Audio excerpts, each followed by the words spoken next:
he's just going to get down on his, I'm going to start with him on the ground. And we have got to this position because we did some sort of deal at the beginning and we had a hold of his hand. So several different hand grips that are common. Cross body, mirrored body. So I'll start with the cross body position. I'm right to right.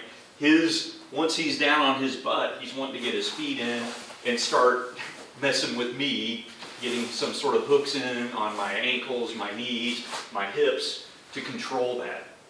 Now, there's two ways you can manipulate the hand. If you treat this kind of like it's an arrow, this is the shaft, the elbow is the arrowhead, and I've got the feathers back here I'm holding on to, right? So if I rotate that, the hand, the shaft of this arrow turns and the arrowhead points somewhere else.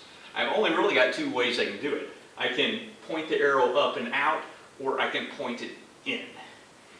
Both have kind of their benefits depending on what position they're in.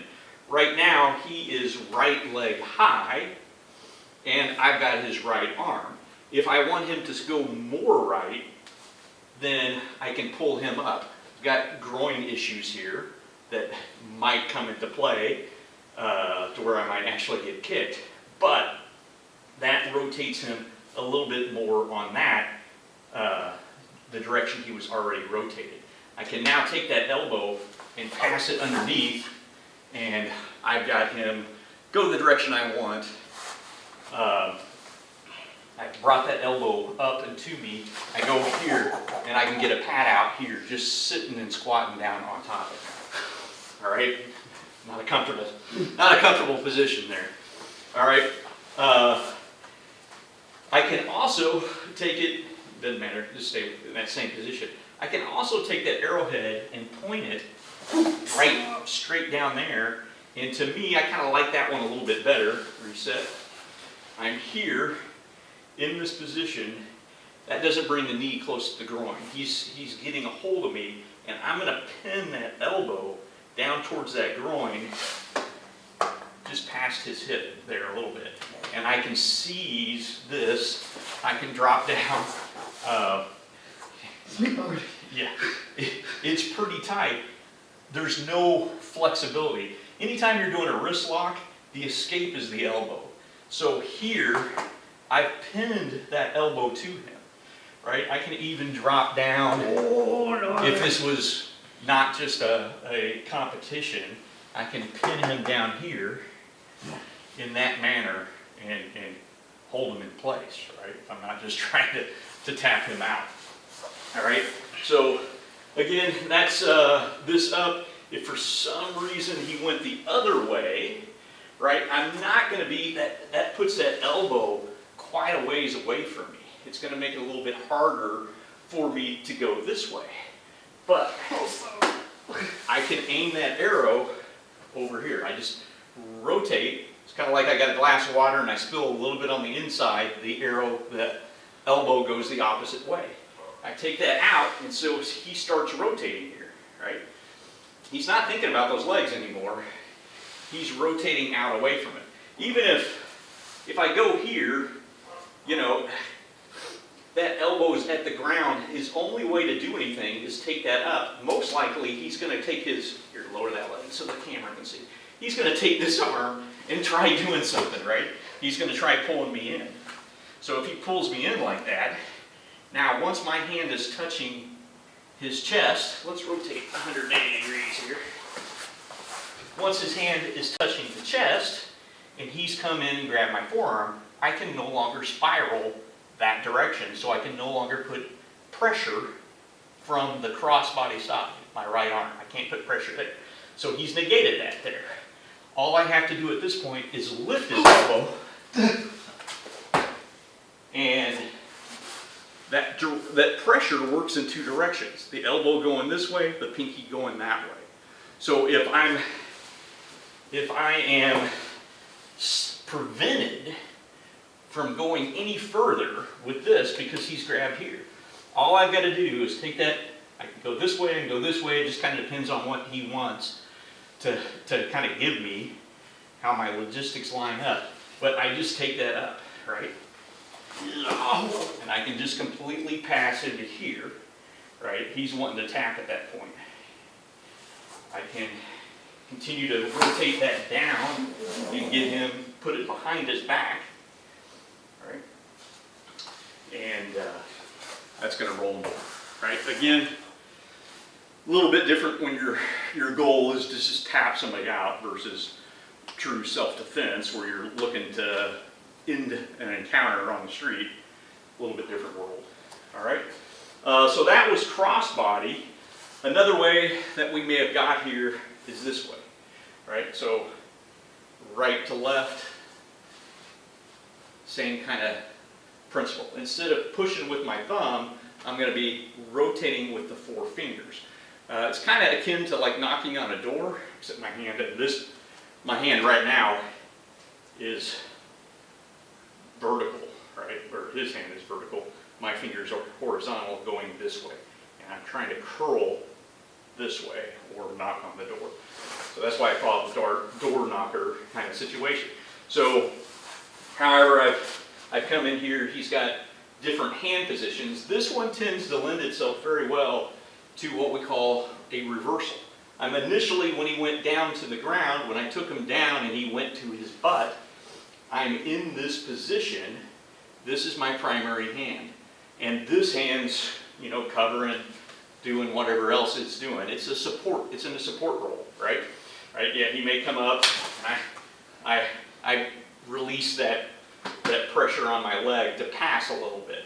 Maybe I got to do that because he's got long arms, and I'm not close enough to do something, so I pass it, right? And I've come in and I've got more of a bent arm. Bent arms are easier to do, right? But I just maybe I don't have the upper body, the hand strength to continue that pressure. I'm going to take my support hand that just did something, and I'm going to put it on the back of his hand, and I'm going to start the lawnmower. I'm just going to pull the thumb side of the back of his hand, and I've got the tap, and I seize and stop his elbow from being able to escape. So we've done some other videos on like 6 basic principles, and then primary reversal, which is kind of an intermediate principle. But that is what is happening. Anytime I switch roles, I'm just reversing what's important, what's the most important, I guess. Primary is what's doing Tuite normally. Here, this is my primary hand. He negates it somehow. He's starting to push, he's starting to do things. I come up, I can go full wrap or just half wrap, and I'm going to pull to get that pressure. Now keep in mind, if I just pull and his elbow does that, I've released the pressure. I've let him release the pressure. I don't want to do that. I want to keep this here and play with manipulating that elbow and pull, and he's there, right? He's not quite based out, so if I change the arrowhead out, I just move the arrowhead to the outside, and his chest went to the ground. Because it's basically almost like a table at that point. He's in this kind of table position, and his elbow, the arrowhead going out, removed one of the table legs, and I took him down.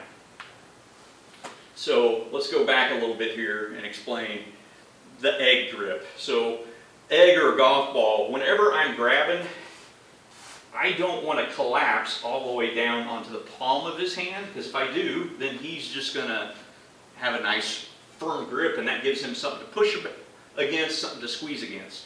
So I want kind of an imaginary egg, golf ball, or something there. If I'm here, it's the same way. If I collapse and he gets that better grip, right, so go back real quick, you can see here, not very much pad is visible above my hand. If I grab low and he goes here, now he's got 2 sets of knuckles that are grabbing me. So it's actually a pretty superior grip. So I need, at this point, to really ensure this hand's involved, and I'm using a little bit of primary reversal, maybe even bi-directional attack. I also need to deal with a straight arm. A straight arm is very hard to do anything with, right? Everything's kind of lined up here. It's not bound. When it's bent, it's bound and easier to do tuite. So if he gets that good grip and I come in, very first thing I want to do is get that arm bent, all right? I don't want to push straight, resist straight. I want to wiggle. I want to create a little bit of an ellipse. So I'm here and I get that ellipse. If I touch my arm and slide to here, it's now like I'm casting a fishing rod with both hands. I'm in this position, and I just start doing this motion and dragging back, all right? So again, he's straight arm. I can even push, touch, slide. I can use distractions like that, right? In self-defense, it would be a strike up around the eyebrow of the ear, but you can't do that in BJJ, right? So I can go here, I can bend that, and then slide up two hands and do that motion with both hands, right? And again, like right now, because his elbow is outside his femur, I'm pulling him in a direction that makes him want to come towards me. If I take this and whip it around like I'm doing a two-hand sword cut to move that elbow across his body, it makes it a lot easier for him to roll. I'm telling his body that by pointing his elbow, I'm telling his body to go that direction.